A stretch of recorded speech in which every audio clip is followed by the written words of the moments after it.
I started this podcast because I'm fascinated by how we get better at bridge, how we reach that next level. I'm talking with expert players about how they got where they are and what they do to continue honing their skills, to less experienced players about what they're doing to improve their game, and to experts in fields outside of bridge, like learning and expertise. If you're looking to level up your game, check out my classes on Learn Bridge Online. Mondays are about the expert thought process, and Thursdays are about declare or play. You can attend the classes live or you can watch the recorded replay. I'm looking forward to leveling up together. This week, I have Augie Boehm with me. Augie, thank you so much for being here. Delighted. So let's start with, how did you learn bridge? I learned bridge from my father, who was a New York expert. He was a journalist, so it was an avocation for him. And he taught me and my mother about the same time. I'm the oldest of 5 children. And I took to it and she took to it. And none of the other 4 wanted to get anywhere near bridge. Although my youngest brother actually has published some of my bridge books. Not that he knows much about bridge, but he knows something about publishing. How old were you when you learned? Oh, I played in my first duplicate when I was about 8 or 9, and I was small for my age. So had to sit on a telephone book to see over the top of the table. And there's no doubt that this gave me a certain kind of edge in that people didn't want to take advantage of a little boy. And how did you get good at bridge? Well, I had the advantage, of course, of being taught by my father was expert. And by the time I was 12, I had played a duplicate session with Edgar Kaplan, Alfred Scheinwald, and Tobias Stone, all household names of that era, because they knew my dad, and they thought I was something of maybe prodigy is an overstatement, but, unusual. And so I didn't have to unlearn a lot of bad habits. And I was young, so, you take to everything so well when you're young. Yeah. When did you realize that you might be pretty good? The first junior championship was held in Washington, D.C. in 1961. And I played with Michael Becker, BJ's son, one of his sons. And BJ wanted Michael to win. And the problem was, how do you find another person of that age? Well, he knew my father, and we got teamed up. We did a little practicing, went down to Washington, played a session, won the event. And I guess at that point, I understood I had some abilities. And, I read a lot and tried to balance bridge with studies and with music, because that's my other great love and passion. And that came from my family, too. My grandmother, yeah. She was a pianist, a professional pianist, and she taught me. I started that at, I don't know, the age of 6 or something. And she was my sole piano teacher until I got to Columbia, and I majored in music. And then you teach yourself. Of course, you know that, Adam, from music and your background in bridge. It's something you continually teach yourself. You had an expert level bridge player as a father, as a mentor, and then an expert level grandmother teaching you piano. Sounds like a pretty good childhood. Absolutely. Yes, there were many good things. And I've played sports, and very frequently someone would say, your fingers, watch your fingers. And the fact is, I never really paid too much attention to that. And I think because I didn't mollycoddle myself, I didn't ever have any broken fingers or anything. So how much did you practice piano in, let's say, high school? Not an awful lot. Not an awful lot, because I didn't know I'd be a pianist of any note. I went to a demanding academic school and played sports, so there wasn't extra time for that. But I would always fit it in. I didn't have to be forced to practice because I loved it. If you love music, as you know, it gets in your bloodstream. They don't have to push you to the piano. I had a good piano. Did you know going into college that you wanted to be a music major? No, I didn't. At the end of sophomore year at Columbia, I guess like most universities, you have to declare yourself. And I really didn't know until I, went through the catalog, 9,000 times and decided, why not? And I'm glad I did. How much of that curriculum was theory versus practical? It wasn't anything like a conservatory, the opposite. It was all history and theory and orchestration and composition. If you wanted to play the piano, you had to find your own time to do that, which I did. How did that fundamental knowledge make you a better performer, do you think? Well, I'm sure it did. You approach a piece of music not just as a technical exercise, but the background of the period in which it was written and the history of the composer and other pieces that composer wrote. And, all of that provides context. Absolutely. So, how did your musical career proceed after college? Well, I went and taught school. Actually, I taught school in Harlem. This was the Vietnam era, and I had a low number, so I couldn't opt out. And so I didn't want to go to Vietnam for various reasons. So I found something deferrable, which was teaching in the New York public school system. So I taught 1 year in Spanish Harlem. And that was quite an awakening, going from the ivory tower of Columbia to Harlem. And then I taught in private schools for a few years after that. And then it just came sort of gradually. I met a lady, first serious girlfriend, was a singer. And so we performed some cabaret around New York. Along the way, one of the best barters I ever made in my life, neighbors of my parents, he was a vocal teacher at what was called the New York College of Music, later subsumed into NYU. And he and his wife were both singers. And he asked me, would I be interested in accompanying his students in studios? And in exchange, he would give me voice lessons. So I got the voice lessons. I learned how to sight read. And also I learned something from the lieder repertoire and the opera repertoire, which was new to me at that stage. So it was a wonderful exchange. When was your first time performing at Carnegie Hall? 1978. So I would have been Wow. 32. And I've had 45 years there, not all consecutive, but the last 35 have all been consecutive. And it's been a wonderful venue. I'm thinking of a new venue for next year over at the Kaufman Music Center next to Lincoln Center. So, what does your life look like these days in terms of balancing bridge and music? Well, I don't play bridge anymore. Since the COVID, I stopped playing, and I never resumed. I found I didn't miss it, surprisingly to myself. I still love bridge. I still write it, as you know. I teach it on BBO. I converse, with friends. And that seems to be enough. Music, I play, I don't concertize more than that once a year. Actually, a couple of times, some small things elsewhere. In one of the bridge trips that I make, they have me be a cabaret artist as well as a bridge instructor. So they get two for the price of one. But I practice. How much practice do you do, like on a weekly basis? Very variable. I mean, I practice heavily if I have a recital coming, of course. And, the musical, The Music Man, and he implored his students, use the think system, boys. And you can do a lot away from the piano, I find. I don't have a photographic memory. I memorize by ear to some extent and kinesthetically, your hands know where to go. But away from the piano, it can do quite a bit, actually.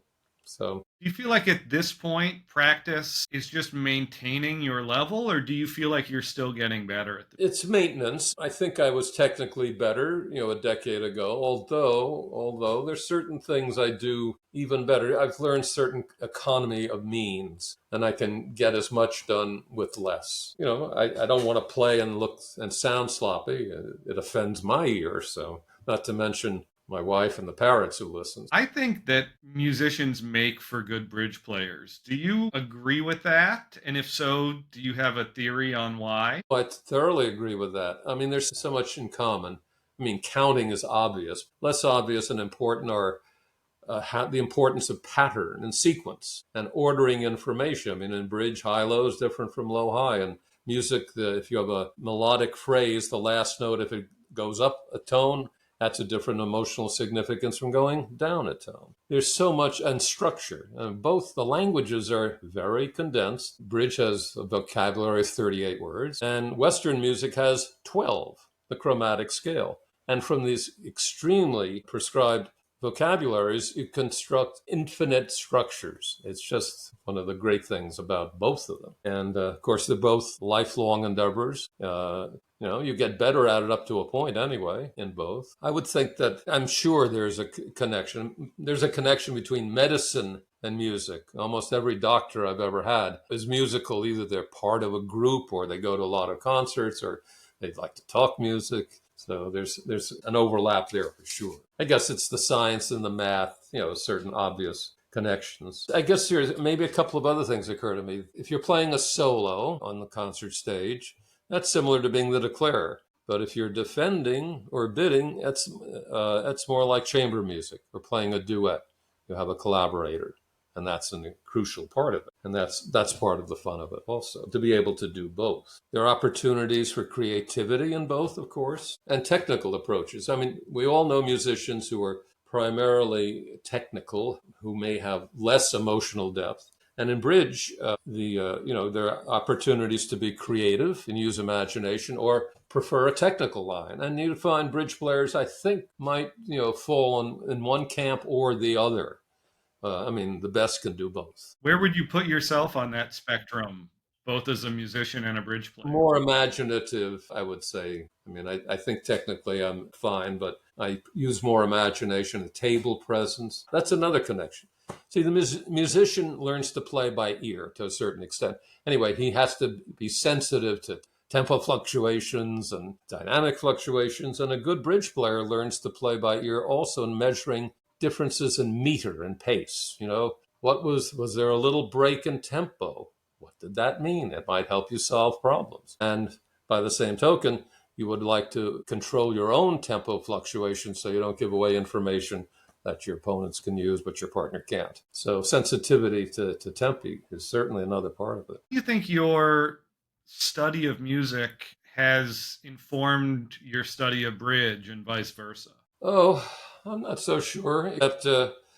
Except you go into depth. If you approach bridge in depth, I approached them both in depth at an early age, and it makes you understand that it's, there's just so much more. You think, oh, I've got it now. And then someone comes along and says, you hardly know what you're talking about, right? And you better spend a lot more time learning. It's endless, as you know. That's one of the great charms of it, I mentioned that Stephen Sondheim was a fairly enthusiastic bridge player. Alan Truscott, who was the bridge columnist of the New York Times for 4 decades, Alan had an idea for some columns. So he wrote Sondheim and said, if I, Alan, arrange a private game, would you be interested in playing as my partner? And Sondheim said, well, I'm rusty. You guys will be too good for me. And there the matter seemed to lie.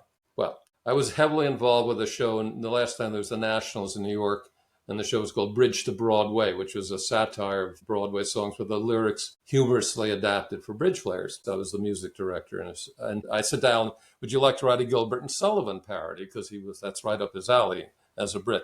And he said yes, so he did. And then Alan had second thoughts because he knew this would be seen by thousands of people. And so he wrote Sondheim. He said, I've written this lyric, and I don't know if it will pass muster. Would you like to review my lyrics? And Sondheim replied, if you have the temerity to send me your lyrics, I guess I can summon up the courage to play bridge with you. And so a game was arranged. And so Alan called me, I think, the next morning, said, I'm thinking of this. Would you like to be a part of it? I said, would I?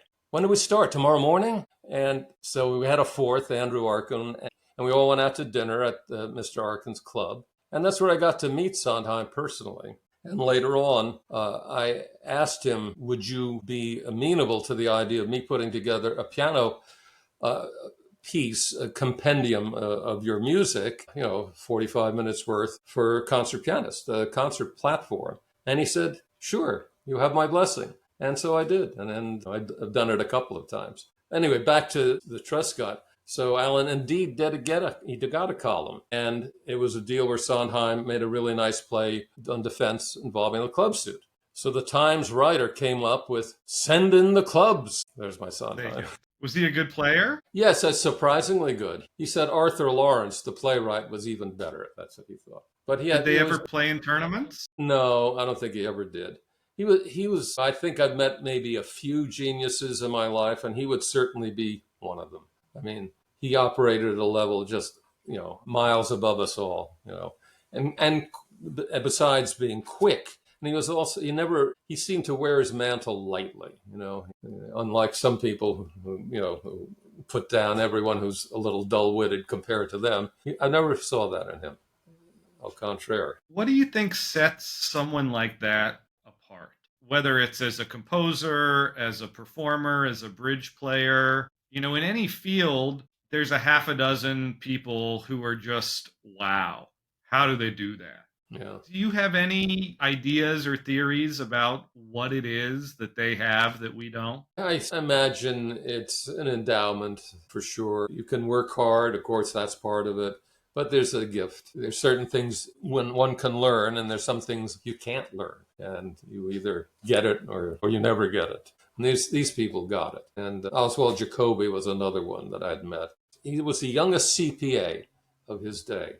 And Jacoby, he would talk so fast, you almost couldn't understand him. And he would say, it's because my tongue doesn't work any faster. Otherwise, I would. And he would play at that speed, and he would play chess and bridge at the same time. I mean, he did incredible things. A little bit like a parlor trick, but I mean, he knew his worth for sure. Jeff Rubens, I would call Yeah. another. What about the level right below? I don't know where you put yourself, either as a bridge player or a musician, in terms of stacking up to the best of the best. Well, I'm not at the top level of either one. I mean, I'm not a Arthur Rubinstein or someone like that, or Jeff Nextra.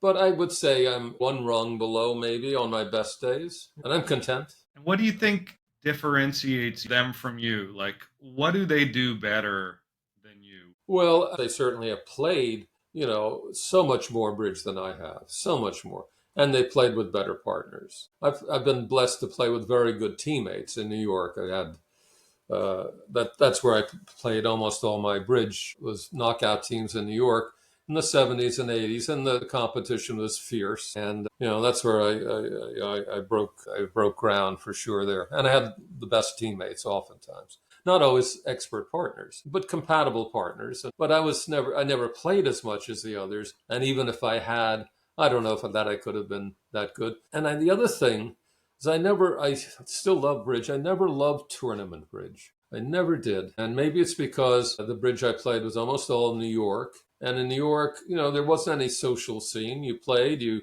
compared, you got your scores. Maybe you went over a couple of hands with your teammates and you went home. I mean, there wasn't any bar scene in the hotel. I mean, who could afford the drinks in the hotel, number one? And so I think because bridge was just that, I just never, unfortunately, I suppose, learned to appreciate what everyone else got to appreciate about it. And I never traveled until I played professional bridge. And then I traveled to some tournaments. Not very many, but that's about the only time I did travel. So, when you were a relatively young bridge player, you weren't going to the nationals every year? No, never did any of that. Never did. I think that because the New York competition, that met my need for having the best competition I could find. That was the most stimulating aspect of bridge. Occasionally we would qualify for the Grand Nationals in New York, I think twice. So I'd go to the Nationals to go to the next stage. But that was the limit of it.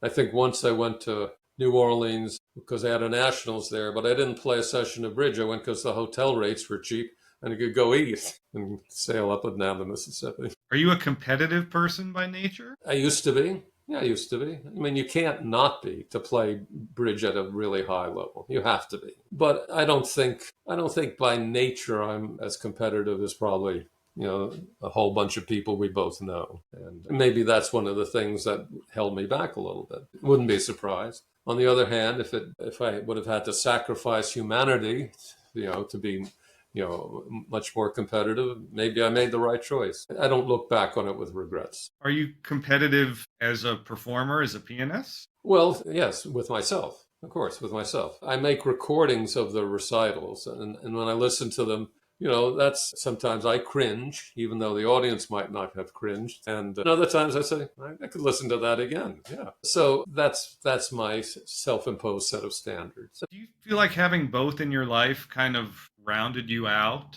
as a person? Oh, yes. Oh, yes, for sure. People who play serious music and serious bridge tend to be very different kinds of people. And yes, and I'm interested in cooking. I think I probably am more interested in cooking now than in either bridge or music, or at least I do it on a daily basis. And because it's artistic, right? And that aspect of culinary art interests me a great deal, more so now. And I have a good audience here at home and a good kitchen. Are there bridge books that were foundational to you as a kid or later on in your bridge study? Well, yes. My father, showed me a few books he thought I should read. One was Bridge from A to Z, which is by George Coffin. And it was a book on declare play. Why You Lose at Bridge, S.J. Simon. That's a complete classic. I mean, that's a wonderful read for anybody at any age. And the Ross Stone book, Bridge is a Partnership Game. Stoney took an interest in me, as I said earlier, because of my father and his wife, Jan, who was an accomplished player in her own right. And there was a bridge program on Channel 7, maybe Gorin Bridge, and it had a run for about 3 years. And four experts would play, and the winner would go on and play the next week, and there were modest cash awards. And so Jan was asked. She was, had a reputation, and she was very photogenic, and that for television, of course, that helped. So Jan was asked, "Well, name a partner, and that'll be your partner." She said, "I'm going to name Augie Boehm. He just won a national championship in Washington, and you've started having football coaches on, and Chico Marx." And I said, "Oh boy!" And said, "We have to go out to Chicago." And what happens is you go and you play the deals, and then they record everything, and then on camera you replay the deals, the ones that Gorin has picked out as the most interesting, and you just replicate your bids and plays. And she said, "I don't know if we can play Ross Stone because it's Gorin. You'll have to probably do that." Anyway, I was so excited to do this, and she called and crestfallen said, "It's fallen through." I said, "Oh, why?" Said, "The sponsor won't have it. You're playing for money, and they feel that this will just freak out all of middle America, that a teenager's gambling on television, no less." So I was canceled. And Jan, to her credit, said, "Well, if I can't have him, you can't have me." And she didn't play either. And when did you start writing about bridge? I wrote an article for the Bridge World around 1969, and then I didn't write any more until writing for the Bulletin, ACBL Bulletin. I think it was in the early 90s I started, and just sent something off on spec. And Brent Manley, who was the editor then, they accepted it, and I've been writing for them regularly, monthly, ever since. That's a lot of articles. How many books have you written? 10. 2 are pamphlets, which actually have been my best sellers that are used for teaching. And the books that I'm proudest of don't sell at all. But that's sort of the nature of the beast. Yeah. Which are the ones you're proudest of?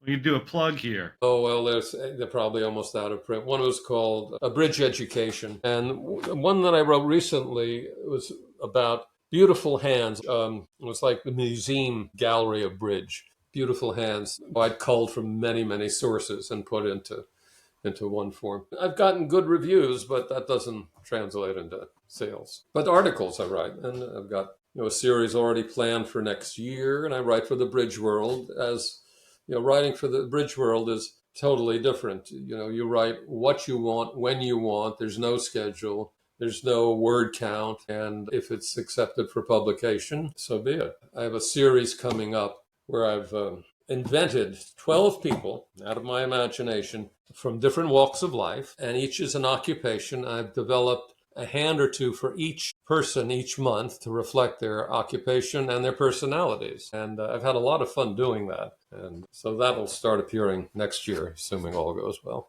So things like that keep me interested. And then I have my Columbia friends who still play some bridge. One of them plays a lot, and others hardly play at all. But we all read bridge, and we send hands around and things like that. And then we meet during the summer for our reunion. And that's been the glue, 55 years, and something that you still have in common.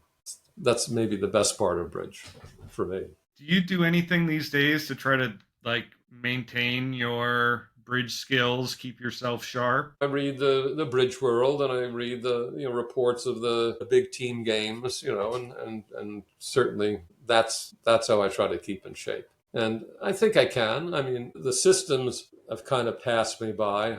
That would be another reason not to go back. I don't know that I could adapt so well to the modern environment. I mean, you'd have to have a partner who wants to do that.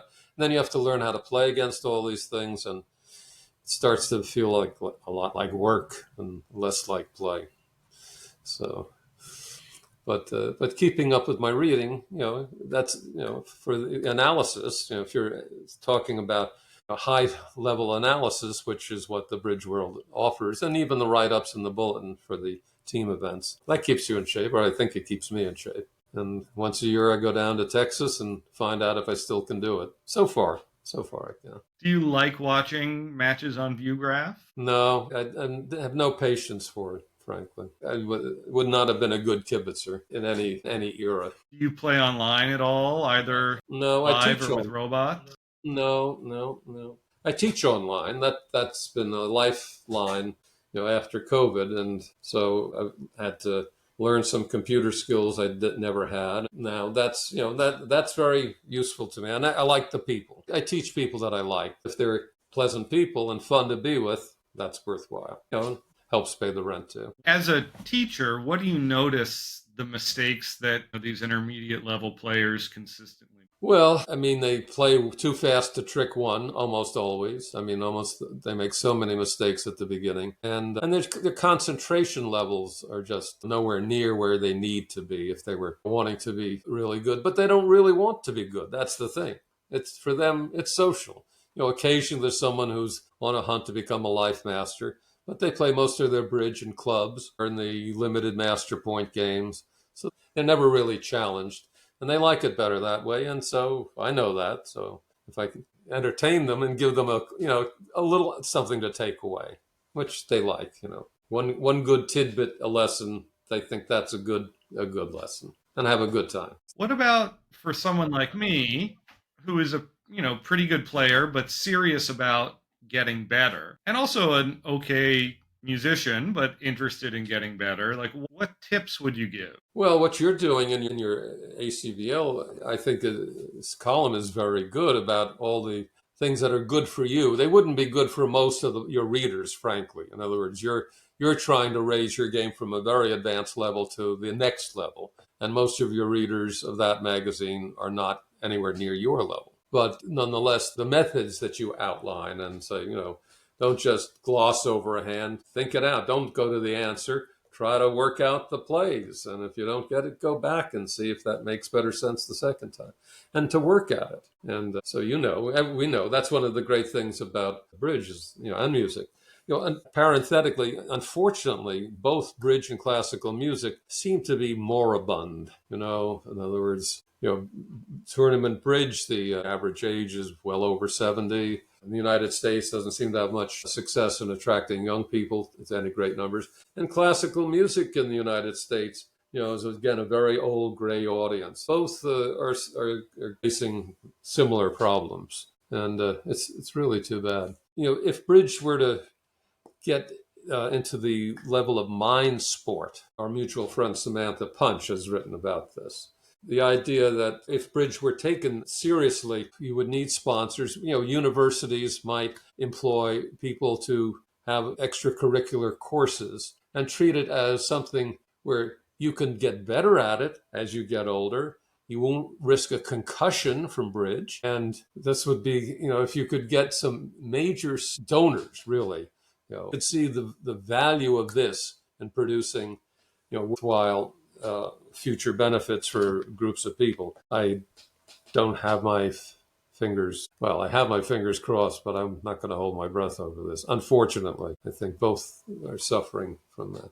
They were, wonderful. They were probably their best days are behind them, I'm afraid. Why do you think classical music has fallen out of favor? Well, it's demanding. I mean, first of all the social media, and there's all kinds of competing entertainment. And, you could learn, all there is to learn about rock and roll, in an afternoon or maybe an hour. And, to learn what a Mozart sonata is about, a lifetime is not sufficient. So that's a huge, huge handicap. And the idea of sitting quietly in a concert hall instead of having fun in a pop concert venue, it's just antithetical to young people today. So would you say bridge is to classical music as like canasta is to rock and roll or something like that? Well, canasta. Even mahjong is having a great, right, renaissance.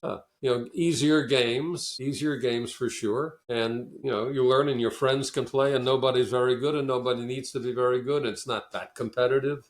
Bridge, it gets to be hugely competitive. There have been murders that have taken place at the bridge table. I don't think at the canasta table or the mahjong table yet. The Bennett murder case in bridge, of course, is the great. And the background of that, the man who wrote wrote it up, had done research. And he asked a lot of bridge experts, said, you know the Bennett murder hand? I said, yeah, everybody knows that. And it was a 3/4, whatever the contract was. And he said, well, that's actually not the case. He said, the hand actually never took place. The couple who played, they were social bridge players. They probably couldn't remember a bridge hand 10 minutes after they played it. And here they were being asked a day or two later, traumatized, what could they remember? So Culbertson, who was the guru of that day, sent Sidney Lenz, one of his reporters, out to Kansas City to find out. And Lenz interviewed the survivors and nobody could tell him anything. So Lenz made the hand up and he made a story up to suit the story. And that's what the world of bridge learned. And it's been in the bridge encyclopedias ever since. I don't know if there's been a disclaimer since, but that was pretty cool. I think she Myrtle Bennett, who was the survivor, she killed her husband, and she got acquitted in a trial. She was temporary insanity was the plea, and the judge, who was a judge, not a jury, bought it, and so she went scot-free, and she ended up quite successful. She worked at the Hotel Carlisle, New York, very fancy hotel, as the head of the bed and chambers department, and the only thing she couldn't find were bridge partners.